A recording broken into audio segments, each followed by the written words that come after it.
गुरुजी, पहला प्रश्न था आर के अडवाणी जी की तरफ से कि ध्यान कैसे किया जाए, और ध्यान में मन विचारों के साथ बहुत ज्यादा घिरा रहता है, तो इसका निराकरण कैसे हो? हाँ, ध्यान कैसे किया जाए कहोगे तो फिर ध्यान नहीं होगा। ठीक है, क्योंकि ध्यान की करने की कोई विधि नहीं होती। ध्यान तो उसका रिजल्ट है जब तुम विचारों के बाहर आते हो, विचारों से तुम असंबंधित होते हो, उसके साथ संबंध नहीं रखते हो, तो विचार नहीं रहता है तो तुम शून्य में आते हो, निर्विचार में आते हो। तो उस निर्विचार दशा का नाम है ध्यान। तो ध्यान करने का कोई डायरेक्ट प्रोसेस नहीं है। ठीक है, निर्विचार करने का, निर्विचार रहने के लिए कुछ सजेशन आवश्यक है, इंस्ट्रक्शन आवश्यक है। उन चीज़ों को समझ के जब तुम निर्विचार हो जाओगे तो ध्यान अपने आप ही लग जाएगा। इसलिए प्रश्न ध्यान कैसे करना चाहिए नहीं, विचारों से खाली कैसे हो, ये होना चाहिए, तो फिर अपने आप ध्यान चलेगा। जी। दूसरा प्रश्न इन्हीं का था, चेतना गुप्ता जी का। ये पूछ रही हैं कि निर्विचार कैसे हो? निर्विचार होने के लिए तुमको विचारों के साथ खेलना बंद कर देना होगा। है, विचार अपने आप तो नहीं चलते। जैसे तुम बैठो और देखो विचार चलते हैं कि नहीं चलते। जब तुम देखोगे अपने भीतर विचार क्या चल रहा है तो तुम पाओगे कि वहां कोई भी विचार नहीं चल रहा। जी। तो इसका अर्थ क्या है कि विचार अपने आप ही नहीं चलते, है ना। तो इसका अर्थ ये हुआ कि हम विचार को चलाते हैं। तो विचार को चलाने की हमारी जो प्रोसेस है उसको समझना होगा। हम क्यों विचार चलाते हैं, विचारों के साथ क्यों हम जुड़ते हैं, उसको उसके साथ क्यों उलझते हैं, ये बातें समझनी होगी। तो फिर जब जानोगे कि इस कारण से विचारों के साथ हम उलझते हैं, तो फिर उलझना तुम बंद करोगे। विचार से उलझोगे नहीं तो फिर विचार निर्विचार हो जाएगा, फिर ध्यान लग जाएगा। फिर अगला प्रश्न तुम्हारा ये आएगा, क्या आएगा कि विचारों के साथ असंबंधित कैसे हो। जी। है ना। तो नहीं, ये प्रश्न आएगा कि विचारों के साथ जुड़ने की हमारी जो प्रोसेस है वो क्या है। जी। वो प्रोसेस समझ में आना चाहिए ना। जी। तो विचारों के साथ जुड़ने की जो प्रोसेस होती है हमारी, वो ये होती है, जो भी थॉट हमारे माइंड में आता है हम उसको सच मानते हैं, है ना। जबकि वो विचार झूठ होता है। विचार किसी भी वस्तु का सिंबल होता है, वस्तु नहीं होता, है ना। जैसे आपके मन में घर का विचार आया, तो जो विचार आया वो केवल विचार है, वो सच घर नहीं है।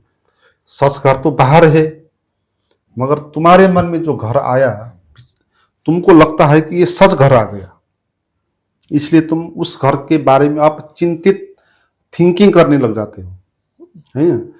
तो इसी तरह हमारे मन में जो भी थॉट आते हैं, पहले थॉट आते हैं कोई, जैसे भविष्य का थॉट आ गया, भूतकाल का थॉट आ गया, या किसी व्यक्ति के बारे में आ गया, दुश्मन का आ गया, वाइफ का आ गया, तो किसी का भी थॉट पहले आएगा। और थॉट के साथ जुड़ने की, उसके साथ जो संबंध बनाने की हमारी प्रोसेस कहाँ से स्टार्ट होती है, जहां हम उस थॉट को सच मान लेते हैं। हम ये मान लेते हैं कि हाँ भाई, ये थॉट क्यों आया, नहीं आना चाहिए था। जब हम थॉट को नहीं आना चाहिए था क्यों आया कह रहे हैं, तो इसका अर्थ ये है कि हम थॉट क्या है नहीं जान रहे हैं। अगर हम जानते थॉट क्या है और क्यों आता है, तो हम फिर ये नहीं कहते कि ये थॉट क्यों आया, नहीं आना चाहिए था, या थॉट को बंद करना आवश्यक है, हम नहीं कहते। तो यहाँ सारा का सारा जो उलझन है ना, जो इल्यूजन है, वो कहाँ से पैदा हो रहा है। हम विचारों को सच मान रहे हैं, जो हमारे माइंड में जो चलता है थॉट, उसको हम सच मान रहे हैं। जैसे एक दुश्मन का थॉट मन में आया तो आप एकदम से क्रोध से भर जाते हो, तो उसके बारे में थिंकिंग करना प्रारंभ कर देते हो। तो क्यों क्रोध आता है, जबकि वहां असली में दुश्मन तो नहीं आया, है ना। असल जो दुश्मन है वो तो अपने घर पे है, तुम्हारे माइंड में जो दुश्मन आया उस दुश्मन की छवि है, जो पहले उसके साथ हुआ था उस सब के बारे में वो छवि है, तो वो आपके सामने आई, तो उससे आप घबरा रहे हो, उससे आप क्रोधित हो रहे हो, तो इसका अर्थ उसको भी आप सच मान रहे हो, मेमोरी को भी आप सच मान रहे हो।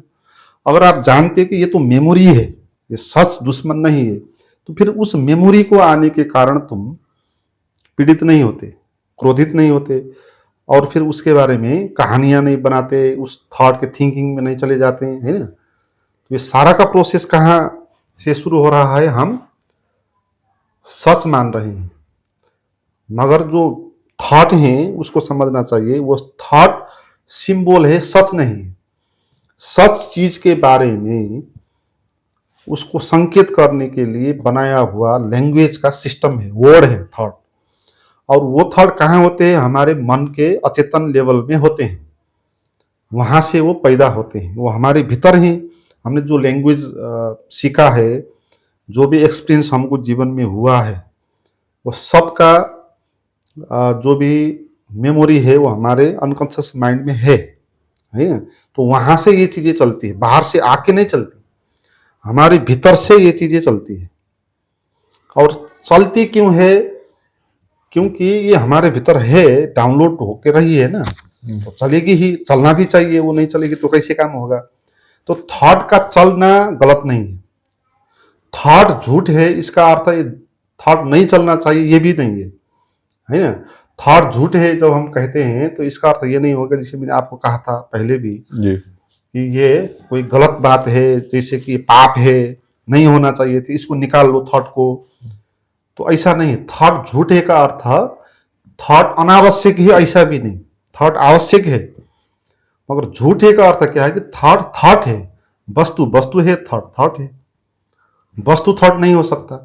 अगर वस्तु ही आता तो आप घबराते तो ठीक था, मगर आप थॉट आता है और आप घबराते हो, तो आप झूठ के कारण घबरा रहे हो, जो भविष्य अभी आया हुआ नहीं है आपके आगे, और आप भविष्य की कारण चिंतित हो, तो इसका अर्थ क्या हुआ, वास्तविक चीज आगे आया ही नहीं है, तो उससे आप घबरा नहीं रहे हो, वो तो कल मिलने वाला है, कल होने वाला है, और उसके बारे में जो थॉट है उसके कारण आप घबरा रहे हो, तो आप झूठ को सच मान रहे हो, यही हो रहा है। तो हम अपने मन में चलते हुए विचारों को, थॉट्स को क्या मानते हैं, सच मानते हैं, सच वस्तु जैसा स्थान उसको देते हैं। जब वो चीज सच हो जाती है फिर वो वैल्यूएबल हो जाती है, फिर उसके बारे में सोचना पड़ेगा, चिंतन मनन करना पड़ेगा, क्योंकि जो सच चीज है उसको हम पकड़ेंगे, है ना। झूठ को कोई नहीं पकड़ेगा, रास्ते पे आप चल रहे हो, पत्थर मिल गया तो कोई भी नहीं पकड़ेगा, पैसा गिरा है तो हर कोई पकड़ेगा उसको, क्योंकि पैसे में क्या है, वैल्यू है। तो हम भी इसी तरह थॉट में मानते हैं कि वैल्यू है, वो कोई सब चीज है, तो इस कारण हम उसको पकड़ते हैं, तो उसके बाद चिंतन करते हैं, तो उसके जंजाल में पड़ जाते हैं फिर, क्योंकि एक शब्द आएगा उसके पीछे 10 और शब्द आएंगे, फिर हर एक एक शब्द के पीछे पीछे 10 और आएंगे, 100 शब्द आ जाएंगे, तो एक सारा का सारा जंजाल बन जाएगा विचारों का, हम उसी में उलझते रह जाएंगे, और ऐसा रहने में भी कभी हम जान नहीं पाएंगे कि ध्यान क्या है। तो निर्विचार होने की ये तरीका है जी। रवि गुप्ता जी पूछ रहे हैं कि क्या 24 घंटा अवेयरनेस में रहा जा सकता है? 24 घंटा अवेयरनेस में रहा जाता है, इसका उत्तर यह है कि 24 घंटा ही नहीं होता है, इसीलिए 24 घंटे रहा जाता है। सदा हम ध्यान में रह सकते हैं, इसका अर्थ क्या है कि यहाँ कोई टाइम नहीं है, कोई भविष्य नहीं है आने वाला, है ना। ऐसा नहीं है कि जैसे कल आएगा, परसों आएगा, फिर 1 साल बाद आएगा और कोई दूसरा होगा, ऐसा नहीं है। जो समय है वो शाश्वत है, वो अभी है, यही है।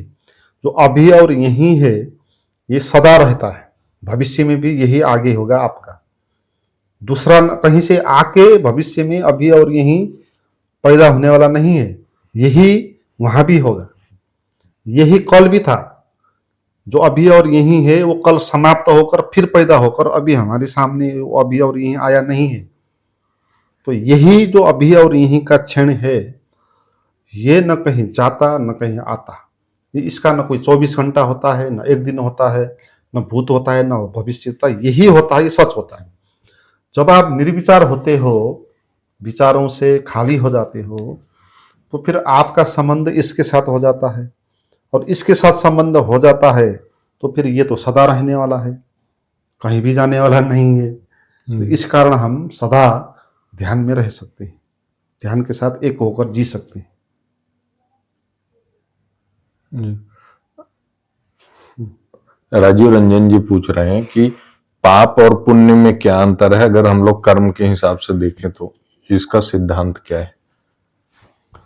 पाप और पुण्य का एक ही सिद्धांत है कि तुम बेहोशी में जो भी करते हो वो पाप है, होश में रहकर जो भी करते हो पुण्य है ना। अगर तुम बेहोशी में पुण्य भी करते हो तो भी वो पाप हो जाता है। इसलिए पाप और पुण्य की कोई एग्जैक्ट परिभाषा नहीं होती। जैसे शास्त्रों में कहा गया है कि ऐसा ऐसा करना अच्छा है, ऐसा करना बुरा है, ऐसा नहीं है। आप अच्छा कर्म करते हो, जिसको सोसाइटी कहती है अच्छा कर्म, जैसे दान करते हो तुम, है ना, मंदिर में पैसा चढ़ाते हो, मंदिर बनाने के लिए डोनेशन देते हो, तो आप मानते हो कि आप अच्छा कर्म कर रहे हो। तो बहुत सारे लोग करते हैं ना अच्छा कर्म, इसलिए वहां नाम भी लिखवा देते हैं। मगर उसने जो डोनेशन किया वहां पर वो अपना नाम भी लिखवाएगा, फलाना का छोरा नाती लिख के अपना नाम लिखाएगा, अपना फोटो भी वहां रखवाएगा। तो यहाँ पर तो वो क्या कर रहा है कि अपना प्रचार कर रहा है ना। उसके साथ ज्यादा पैसा है तो अगर वो कहीं पर मंदिर बना देगा तो लोगों को भी पता चल जाएगा कि ये कौन है, क्या है। तो अहंकार को बड़ा करने के लिए, अपने अहंकार को खुश करने के लिए, सोसाइटी में इज्जत प्रतिष्ठा पाने के लिए, या भगवान में शास्त्र में लिखा है तुम भगवान की सेवा करोगे तो मेवा मिलेगा, इसलिए मेवा मिलेगा इसलिए तुम कर्म कर रहे हो, तो भी अच्छा कर्म भी वो अच्छा नहीं हुआ फिर, क्योंकि तुम लोभ के कारण कर रहे हो, है ना। इसलिए पूजा पाठ अच्छा कर्म है, हम पूजा पाठ को अच्छा कर्म मानते हैं। मगर कोई पूजा पाठ इस तरह कर रहा है कि पूजा पाठ करने से उसको नौकरी मिल जाए, या उसकी बेटे की शादी हो जाए, या उसको कुछ मिल जाए, इसलिए पूजा पाठ कर रहा है, तो असल में वो पूजा पाठ नहीं हुआ। वो तो लोभ का ही कर्म हुआ। वो तो वहां एक समझौता व्यापार कर रहा है कि भगवान को एक लड्डू चढ़ा दे तो बहुत लाभ हो जाएगा, तो इसलिए एक लड्डू चढ़ाना कौन सा बड़ी बात है? तो अच्छा कर्म, इस तरह का जो अच्छा कर्म हम मानते हैं ना, वो भी अच्छा कर्म नहीं है। जिस कर्म के पीछे लोभ है, कुछ पाने के लिए, भगवान को भी तुम एक सेवक बना रहे हो अपना, इसमें हे भगवान मुझे ये दे, तो नौकर बना दिया हमने भगवान को। जब इस तरह मांग के हम पूजा पाठ करते हैं तो फिर वो अच्छा कर्म कैसे हो सकता है? ठीक है। और बुरा कर्म भी अच्छा हो सकता है अगर तुम होश के साथ काम करते हो तो। जैसे महाभारत में कृष्ण ने अर्जुन को लड़ने के लिए, लोगों को मारने के लिए भी कहा, हत्या करने के लिए भी कहा। तो कहने में तो हत्या करना तो बुरी बात है, मगर वो भी अच्छा कर्म है, क्योंकि अगर वहाँ अहंकार ना हो तो, है ना, एक धार्मिक कारण से, एक स्वाभाविक कर्म से, जैसे कि अर्जुन का जो स्वभाव वो क्षत्रिय है ना, और न्याय और अन्याय के जब द्वंद्व होता है तो उसमें न्याय के साथ जाना, लड़ना, वो क्षत्रियों का एक स्वभाव होता है। तो अपने स्वभाव के साथ होशपूर्वक जानबूझ के अगर कोई बुरा कर्म कहते हैं तो वो भी कर देता है तो भी अच्छा हो सकता है। इसलिए पाप और पुण्य की कोई भी परिभाषा नहीं, उसका कोई एग्जाम्पल भी नहीं। ऐसा कर्म करने से पाप होगा, ऐसा करने से पुण्य होगा, तो ऐसा कोई एग्जाम्पल भी नहीं है। तो इसका यही एक ही इसका लक्षण है, अगर तुम होश के साथ कर्म करते हो तो जो कुछ भी करो वो अच्छा है। मगर बेहोशी में, लोभ में तुम कर्म करते हो, उसके पीछे कोई मकसद है, उद्देश्य है आपका, कुछ पाने के लिए कुछ कर रहे हो, तो वो बुरा कर्म हो गया। गुरुजी शुभम गुप्ता पूछ रहे हैं कि अवेयरनेस और साक्षी दोनों एक है कि अलग है? हाँ हाँ, ये दोनों एक है। पूर्वीय भाव लैंग्वेज में, संस्कृत में उसको साक्षी कहते हैं। पश्चिम में उसके सिमिलर कोई भी शब्द नहीं है। उनमें से जैसे कॉन्शियसनेस कहते हैं, वो नहीं है ठीक शब्द, क्योंकि वो मन की जो 3 अवस्था है उसी के एक अवस्था का नाम है ना। तो सुपर कॉन्शियसनेस कहते हैं, वो भी फिर मन के अंतर्गत ही आ जाएगा। सुपर है तो भी कॉन्शियसनेस ही है, तो वो भी उससे निकट का शब्द नहीं होगा। इसलिए अवेयरनेस, जागरण, तो उसको मान सकते हो साक्षी के निकट का शब्द है। तो अवेयरनेस और साक्षी एक ही बात है, मगर थोड़ा सा इसमें क्वालिटी क्या है कि साक्षी वो स्थिति होती है ना, वो बात की अवस्था है। अवेयरनेस एक साधना की अवस्था होती है, ठीक है। अवेयरनेस की साधना होती है, साक्षी की साधना नहीं होती। जब अवेयरनेस की साधना पूरी हो जाती है, जो फिर हाथ में आता है, उसको कहते हैं वो साक्षी है, ठीक है। अवेयरनेस में हम ये साधना करेंगे अपने को होश में रखने का। चलते, उठते, बैठते, खाते, जो भी हम कर्म कर रहे हैं, उस कर्म को जान के करना है। चल रहे हो तो जान के चलना है, बैठ रहे हो तो जान के बैठना है, कि आप पता भी होना चाहिए कि आप बैठे भी हो। चल रहे हो तो ऐसे नींद में, बेहोशी में चलना नहीं है, आपको पता भी होना चाहिए कि आप चल भी रहे हो। तो ये साधना करते करते करते करते आपके भीतर वो दृष्टि पैदा होगी साक्षी की, जहाँ केवल तुम बचोगे और ये शुद्ध होश बचेगा, केवल जागरण बचेगा, उसके आगे कोई भी चीज नहीं बचेगा। जी, राजीव रंजन पूछ रहे हैं कि परमात्मा को पाने की सबसे आसान विधि क्या है? हाँ, परमात्मा को पाने की कोई भी विधि नहीं है असल में, क्योंकि परमात्मा पाया ही हुआ है। जो चीज पाई ही हुई है, उसको पाने के लिए विधि कैसे हो सकती है? तुम्हारे जेब में पैसे है, तो उसी पैसे को पाने के लिए कुछ करना नहीं पड़ेगा, कहीं जाना नहीं पड़ेगा। मगर कहीं दूर रखा है, तो उसको पाने के लिए कुछ करना होगा, विधि होगी, उपाय होगा। तुम्हारे पास नहीं है तो उसको पाने के लिए उपाय होगा। फिर उपाय बता जा सकता है कि ऐसे जाओ, तुम ट्रेन में जाओ, बस में जाओ, फ्लाइट करके जाओ, किसी भी तरह तुम एक जगह से दूसरी तरफ जाओ, क्योंकि तुम्हारे पास वो अभी नहीं है, तो पाने के लिए उपाय मार्ग होगा। मगर ऐसी चीज तुम्हारे पास है ही, उसी चीज को पाना है, तो क्या उपाय हो सकता है? इसलिए परमात्मा को पाने का कोई उपाय नहीं है। कोई उपाय बताता है तो और भटका देता है। तो जहां निरुपाय होकर बैठेंगे, तब परमात्मा प्रकट होगा। जैसे आप ढूंढ रहे हो सुई को, जो कहीं खो गई, यहाँ ढूंढ रहे हो, वहां ढूंढ रहे हो, एकदम व्यस्त हो ढूंढने में, मगर सुई आपके जेब में है। तो आपको कब पता चलेगी कि आपकी जेब में है? जब बाहर ढूंढना बंद करोगे, उपाय को छोड़ोगे, निरुपाय होगे, ऐसे बैठोगे परेशान होकर, थकित होकर, कहीं भी नहीं पाया, तो ऐसे बैठे बैठे अपने कोट के जेब में ऐसे हाथ जाएगा, तो ऐसे लग जाएगी फिर, है ना? तो कब ये सुई प्राप्त होती है? जब निरुपाय हुआ, सब छोड़ दिया, कुछ भी नहीं कर रहे हो, ऐसे ही हाथ डाला और मिल गया। तो परमात्मा भी ऐसा है। हम परमात्मा को पाने के लिए बहुत सारे उपाय कर रहे हैं, तो इसी उपाय के कारण हम व्यस्त हैं बाहर, और उसको नहीं जान पा रहे हैं जो हमारे भीतर ही है। उपाय को छोड़ो, निरुपाय होकर बैठ जाओ आराम से, और मन को, शरीर को पकड़ो मत, उसको छोड़ दो, शांत हो जाओ अभी और यहीं रह जाओ। परमात्मा मिला ही हुआ है, उसको पाने का कोई भी उपाय नहीं है। गुरु जी, इन्हीं का आगे प्रश्न है कि उसका आभास कैसे हो? कि परमात्मा का आभास, जी, परमात्मा का आभास तो जब परमात्मा का अनुभव होगा तो हो ही जाएगा। उसके लिए कोई भी परेशानी नहीं होगी। जब परमात्मा अनुभव में आता है, तब इतना चाचल्यमान होकर आता है, उसकी प्रेजेंस की उपस्थिति हो जाती है, बोध होता है ना, वो बोध के कारण पता लग जाता है कि ये चीजें हैं, है। उसके साथ आनंद होता है, सच्चित आनंद का, है ना, सत्य होता है, बोध होता है, पूर्णता का अनुभव होता है, कुछ भी चीज की कमी नहीं होती, तृप्त हो जाते हो तुम। और भीतर तुम बसते नहीं हो, कुछ अलग टुकड़े के रूप में, अलग यूनिटी के रूप में एक एकत्व का अनुभव हो जाता है तुमको, तो उसमें वो परमात्मा अनुभव में आ जाता है।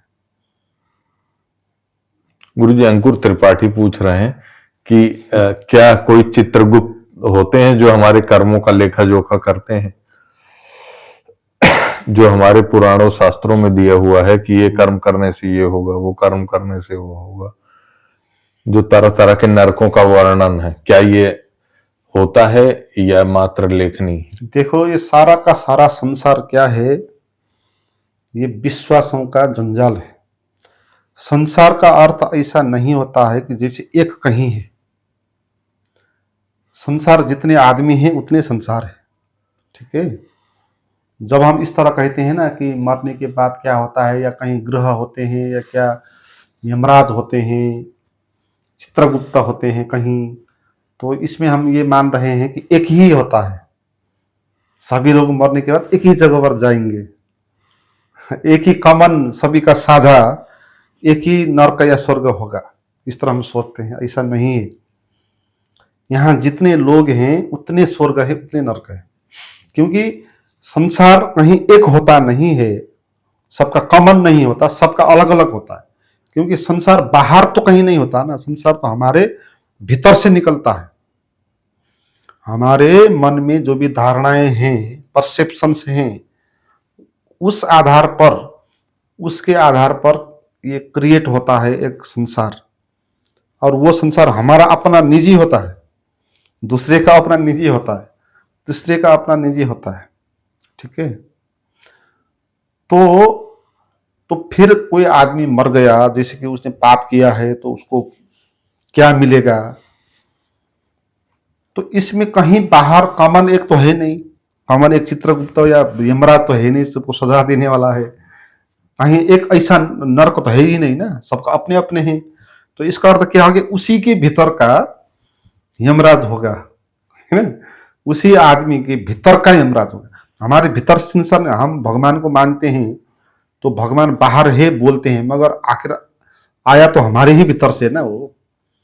हम गुरु मानते हैं, बाहर गुरु को मानते हैं, मगर वो गुरु भी आया तो तुम्हारे ही भीतर से है, तुम्हारी ही वर्ल्ड का दुनिया है ना, है। तो ये सारे विश्वासों में हम जीते हैं। तो कोई मर जाएगा, अगर वो मानता है कि वो गलत आदमी है, उसको सजा मिलेगा, यमराज उसको सजा देंगे, तो फिर उसी किस्म का स्वप्न देखेगा वो अपने भीतर के संसार में, उस नरक में जाएगा जहां वो मानता है कि यमराज होता है। नरक में यमराज बैठा हुआ होता है, या स्वर्ग है तो स्वर्ग में कोई इंद्र इत्यादि बैठे हुए होते हैं। अगर वो अपने को अच्छा आदमी मानता है, उसने अच्छा कर्म किया है लगता है उसको, तो फिर मरने के बाद भी उसी दुनिया में, उसी के भीतर की के स्वर्ग में जाएगा, है ना। और ये स्वप्न में जाने जैसी बात है। जैसे हम रात स्वप्न में चले जाते हैं ना, तो स्वप्न क्या होता है, सबका अलग अलग होता है कि नहीं होता है? तुम्हारा अपना अलग स्वप्न होता है, मेरा अलग होता है, दोनों का एक ही स्वप्न तो नहीं होता है। तो इसीलिए ये जो यमराज है, देवता, स्वर्ग है, वो दो नहीं होंगे। इसी तरह जैसे स्वप्न दो नहीं होता, स्वप्न में जो तुम स्वर्ग देखोगे वो, और मैं जो स्वप्न में देखूंगा स्वर्ग, वो एक ही स्वर्ग तो नहीं होगा, है, एक ही नरक तो नहीं होगा। तो क्या हो जाएगा कि जो आदमी जैसा है, जिस तरह विश्वास करता है पुनर्जन्म के बारे में या कर्म के बारे में, तो मरने के बाद उसी किस्म का स्वप्न देखेगा, और उसी के स्वप्न के भीतर से नरक भी आएगा, स्वर्ग भी आएगा, यमराज भी आएगा, जो आएगा आएगा, उसका वो अनुभव करेगा। मगर जो आदमी को पता हो गया कि ये सारा संसार एक झूठ है, मन का जंजाल है ना, ये अलग अलग दुनिया, अलग अलग, हर एक आदमी का अलग अलग संसार है, अलग अलग स्वर्ग है, तो कैसे हो सकता है सब, है। तो किसी ने इसको जान लिया, और वो जो हमने बताया ध्यान की बात, उसका अनुभव कर लिया, और जो विचारों के घेरे से बाहर आने की बात हमने किया, तो उसका अनुभव कर लिया, तो फिर क्या हो जाएगा, उसके भीतर तो कोई विश्वास नहीं है, ना उसके भीतर कोई स्वर्ग है, कोई नरक है। तो उसके भीतर तो न यमराज आ सकता है, न चित्रगुप्त आ सकता है, उसके भीतर कोई भी नहीं आ सकता, क्योंकि वो वहां चला गया जहां स्वप्न आ ही नहीं सकता। जैसे स्वप्न की बात है ना, स्वर्ग नरक, स्वप्न की बात है, मन के अंदर की ही बात है, वो मन से बाहर चला गया। इसलिए जो ध्यान करता है ना, उसको कोई भी चीजें प्रभावित नहीं करती संसार की, कर्म की, बंधन की, और ये जो कुछ भी धार्मिक बातें हैं, नैतिक बातें हैं, तो इसका कोई भी प्रभाव नहीं पड़ता।